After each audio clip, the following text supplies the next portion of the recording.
In British India, the 255 million Hindus were in a majority. India's 92 million Muslims were concentrated in the northwest and northeast of the country. For nearly 200 years, Britain ruled over India's 380 million people. India was the centerpiece of Britain's empire, a source of money and power. The Mughals control most of India. The first time this great land has been unified in nearly 2,000 years. Lords proclaim religious tolerance. More than 100 million people now see business and industry, science and art flourish. This just ruler leads the country to prosperity and stability. The court chronicle records that Shah Jahan brings the people abundant joy and happiness. For decades, Indians had fought to rid themselves of British rule. The independence movement had been kept in check by ruthless military force. But by 1946, everything had changed. World War II had left Britain bankrupt. August 1947. The British are quitting India nearly 200 years after they took power. One of the largest, most ethnically diverse nations in the world has been divided. One country will now become two, India and Pakistan. After Hinduism, Islam soon becomes India's second religion. The British leave, and there will be a democratic form of government, you see, But in a democratic form of government, the Hindus will always be in a majority, and the Muslim will always be in a minority. We have no chance. Our minority will never be transformed into a majority, and the Hindu majority will always remain a permanent majority. Therefore, we have no chance. It was championed principally by one man, a 70-year-old British-educated barrister, M.A.Jennah. His Muslim League demanded the division of India into two, one country for the Hindus and Sikhs, and another for the Muslims. In March 1946, a British government delegation, the Cabinet Mission, arrived to negotiate between Congress and the League. Pandit Nehru, who calls for an Indian republic, is accused by the League of working for domination over the Muslim minority.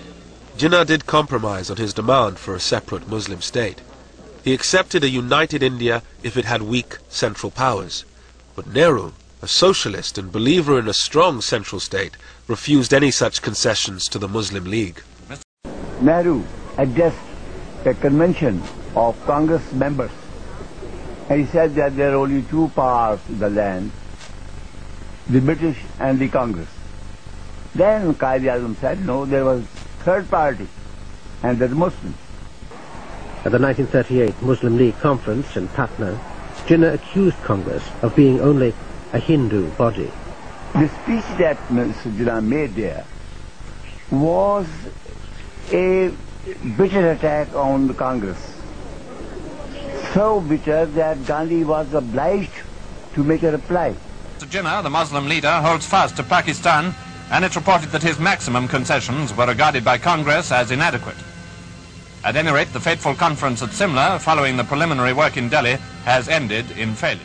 There are two major nations, the Hindus and Muslims. 100 millions of Muslims cannot be characterized as a minority.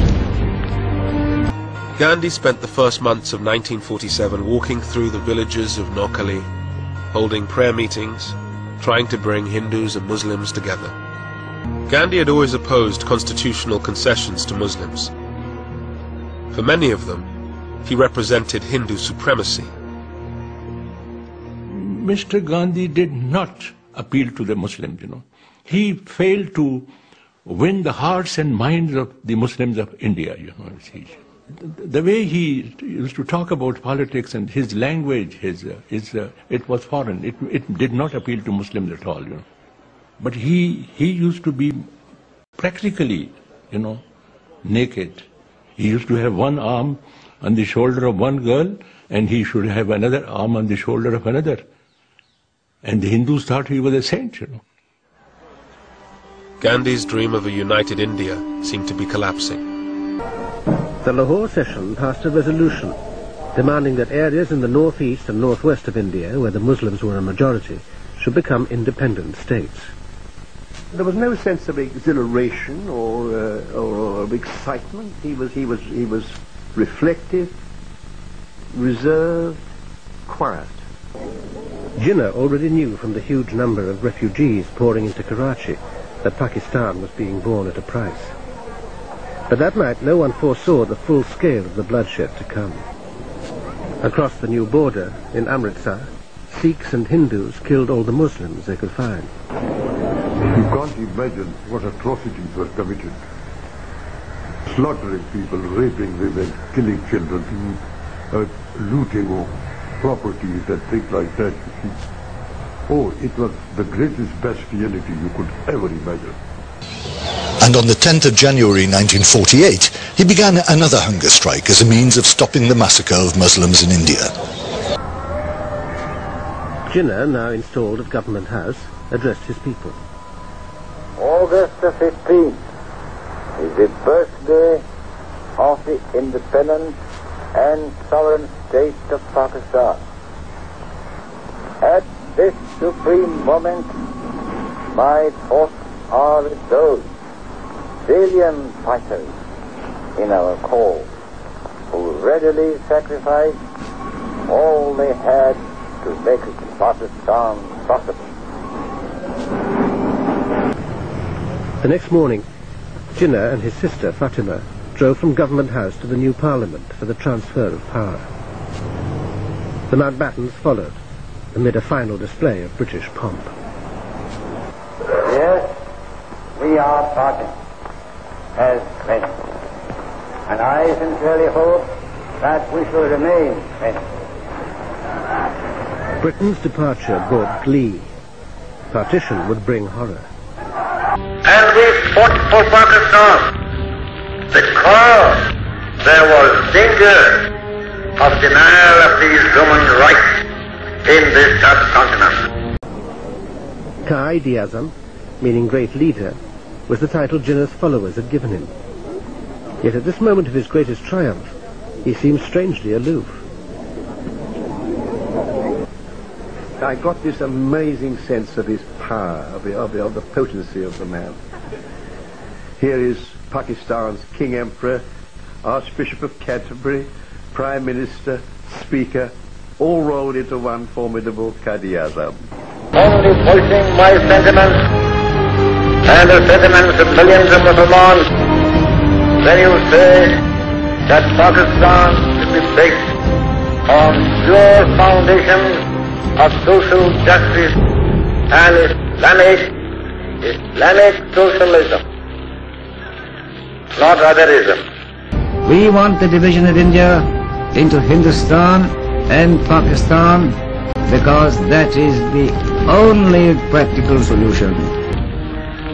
We aspire for these great ideals because of centuries of dual domination by the foreign rulers and by the caste-ridden social system.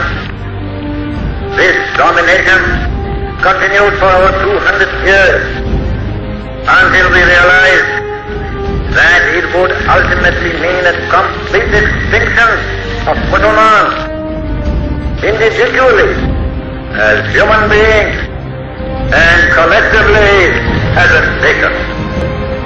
After all, the story of Pakistan's and its struggle and its achievements is a very story of great human ideals struggling to survive in the face of odds and difficulties. This biggest Muslim state came into being on the 15th of August 1947. It was not merely a government which came into existence. It meant the birth of a great state and a great nation, one supplementing the other and both existing for each other.